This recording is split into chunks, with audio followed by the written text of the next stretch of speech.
let's move to the last region. Da'Sean, we have the East region where, for my money, Michigan got the toughest draw of any number 1 seed. They might end up getting LSU in the second round of the NCAA tournament. We also have Alabama in that field. We have my UConn Huskies. Got a pretty brutal draw against Scott Van Pelt's Fighting Maryland Terrapins. Texas is there. Florida State is there. Colorado's there. What do you make of the East region, Day? It's tough. Like you just brought up, watching LSU today. I mean, if I saw this probably like a week ago, I probably would have said Michigan will be fine. But watching LSU today, they shot the absolute piss out of the ball for a good part of the game. And they played together. So, I mean, LSU's Bonaventure is definitely good. Georgetown's played great toward the end of the season, as you know. Florida State is Florida State. BYU, who I was very happy to see play Gonzaga really tough. Almost like 2/3 of the game, or 3/4 of the game, in the championship at the West Coast Conference Championship or whatever. And UConn, UConn and Maryland are going to be good teams. Alabama's good. We already know Alabama's a good team. Texas, this is going to be very difficult for Michigan to come out on top. Yeah, I really like the matchup for either the Bonnies or LSU against Michigan in the second round. And that has everything to do with the fact that I don't know the status of Isaiah Livers. We've seen him injure that foot and be out for the rest of the season. We've also seen Michigan deal with an injury, make it seem like they were going to be out with a player for a while, and then have Eli Brooks start in the Big Ten tournament 3 days after he actually injured the foot. So there could be a little bit of gamesmanship. There could be a lot of things going on here. We just don't really know. And I have not – the intel that I'm getting is not – there's not a lot of intel. There's a lot of noise, if that makes sense. So, but without Livers, here's the problem with not having Livers, right? Michigan doesn't really have a star. They have a bunch of guys that thrive in the role that they are asked to play. And Livers plays the role of being the four-man that could space the floor, that can guard up or that can guard down if you need him to, being the 22-year-old, being like the best vet on that team, being the best shooter on that team, creating the space for Hunter Dickinson, being one of their better big defenders, being a rebounder. To me, it's a little bit like Virginia losing DeAndre Hunter in 2018 in the sense that they don't really have another guy that can slide into that role and allow him to be as effective. Franz Wagner is better when he can play the 3 more than he can play the 4. Brandon Johns is good in spot minutes, but you don't want him playing all that much time purely as a 4 because he's not spacing it. And then LSU, look, say whatever you will about LSU. The coaching matchup between Mark Schmidt and Will Wade in the first round, that there's a huge advantage for the Bonnies. I could legitimately see them losing by 25, the LSU losing by 25 in the first round. But they are also really talented. Javonte Smart is really good. Cam Thomas is a fucking bucket. Trendon Wofford is as a point forward at 6'9", is such a tough matchup. That's exactly. That's really tough to match up. But that's a difficult matchup for a number 1 seed in the second round. Yeah, totally agree. At the end of the day, I still think that without Livers, Michigan's got enough to get past both rounds. I think even if Livers doesn't play until they get to the Sweet 16, I think they have enough with Hunter Dickinson and Wagner to get by. Yep. I just think Michigan is that much more of a good team. To your point that they don't have a superstar in their team, someone will be able. I don't know if they'll be able to step in, but it's next man mentality in a sense what Michigan is. So I feel like they're so much of a team it won't bother them too much until you get to the Sweet 16. Yeah. All right. So let's look at the rest of that bracket. Alabama draws Iona and Rick Pitino in the first round. And they'll get UConn, Maryland potentially in the second round. We have Texas getting Joe Golding and Abilene Christian in the first round. Then we have BYU facing off with Michigan State or UCLA, whoever wins that first 4 matchup. Florida State gets UNC Greensboro and Isaiah Miller, one of the most intriguing mid-majors. And then we have Colorado and upstart Georgetown Hoyas. Which one of those matchups are you looking forward to the most in the first round, and where do you think the upset is coming from? I look forward to seeing the UConn Maryland game. UConn has had a a number of things happened to them this season, only to come back even stronger.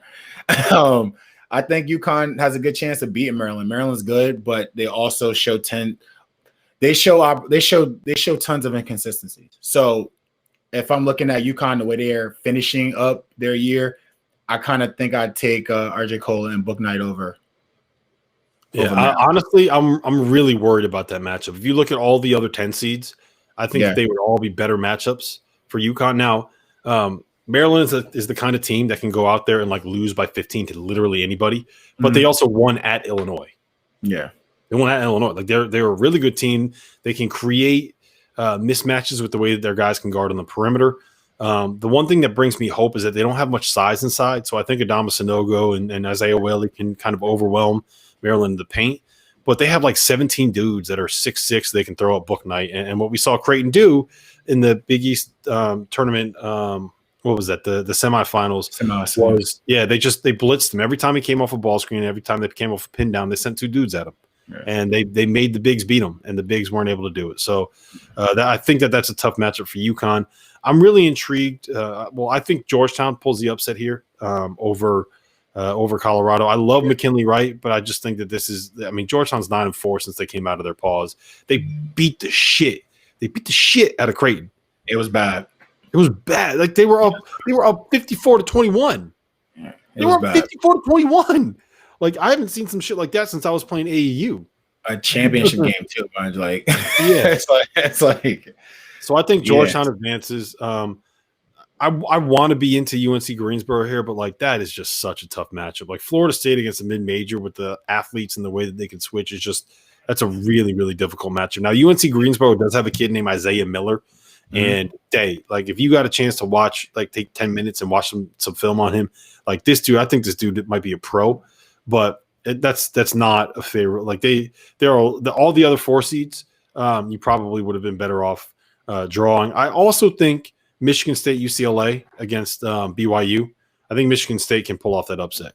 And look, for a first 4, I'm all into this idea that Michigan State, we got 2 blue bloods in the first 4, baby. Let's go. Geez. I actually have Michigan State, I think, will beat UCLA, but I have BYU coming out to go against Texas. Yeah. The way I think BYU is unique in the fact that they're somewhat big and they can still space the floor. They pass the ball really well. The guys are very disciplined. And I mean, just like watching the last time I saw them play in the conference championship, like they looked.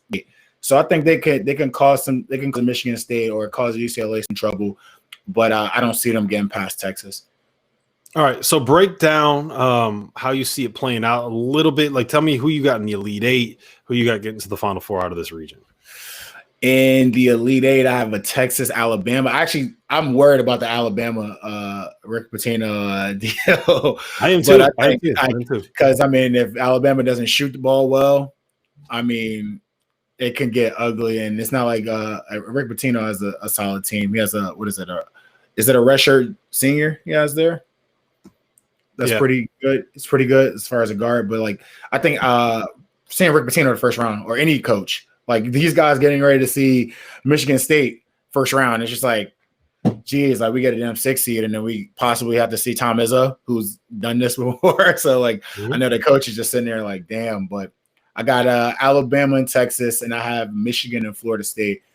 And, I mean, if it's between Michigan and Michigan being Florida, I think Michigan has them as long as Livers is healthy. If Livers isn't there, I think that Florida State defensively, they can cause some problems because Michigan's going to need to go to Dickinson and find offense somewhere. I don't think they get past Florida State without Livers. But if Livers is there, I have Michigan winning that game, and I have Michigan playing against Alabama because I think Alabama against Texas, 2 teams that play perimeter basketball. They have obviously Texas has an unbelievable physicality as far as bigs and athletes, and they have great guards. They like to play in transition, which is right up Alabama's alley. I feel like Texas shoots a lot more difficult shots than Alabama does, where Alabama sticks to their threes and their layups. They're shooting 40% on both sides of their threes and their layups. So Alabama can cause some issues for Texas. I kind of got Alabama, Michigan, and then I'm letting Michigan go. I think the 3 number 1 seeds will go to the Final Four. So I have Michigan losing to LSU, and that's because this is purely a guess. Like, please don't take this as me having any kind of inside information, because I don't. But I don't think that Isaiah Livers is going to play in the first weekend, and that matchup against LSU, I just that's one that LSU could very easily win. So I'm going to call my shot on that one. I have Florida State getting to the Elite Eight from that side of the bracket, though. I think that they can get past UNC Greensboro. I think they get past Georgetown. And I think they get past LSU. Out of the bottom half of the bracket, I have Alabama taking care of Iona. I think that's going to be like Rick Pitino is going to have that team ready to play. Like and they have a little bit of talent at Iona, and it's going to be a great game plan that he draws up. And the one thing that we've seen with Alabama this year is, like, if they don't come out ready to play, and they're susceptible to a slow start. So I think that they just, if anything, then Nate Oates will probably play this for his team, and it'll wake them up, and they're going to win by 30, which is hopefully it does, because we want to see Alabama make a run. I have them beating UConn in the second round. Look, as much as I want to be a homer and take UConn to get to the Final Four, like, they didn't give that. Maryland was the number 10 seed that I did not want to see, and Alabama was the number 2 seed that I did not want to see. Actually, that's a lie. I would rather have Houston than Alabama, but that's a tough draw. So I don't think UConn's going to make the run. I have Texas getting to the Final Four, though. I love Matt Coleman at the point. I think that he's so underrated in terms of his decision making, his big shot making, his free throw making. I think that he's probably. I think he'll play in the NBA. I don't know how long, but I think he's going to be one of these guys we look up in 10 years like, oh, Matt Coleman's still a backup point guard in the NBA? Yeah, that makes sense. Jericho Sims is an elite defensive center. And when you combine that with a couple guys that can make shots on the wings in Andrew Jones and Courtney Ramey, and a couple of forwards in Greg Brown and Kai Jones that create mismatches, that make shots, that space the floor, that are athletes that will play in the league, I just think that's really difficult to match up with. So I like Texas getting to the Final Four.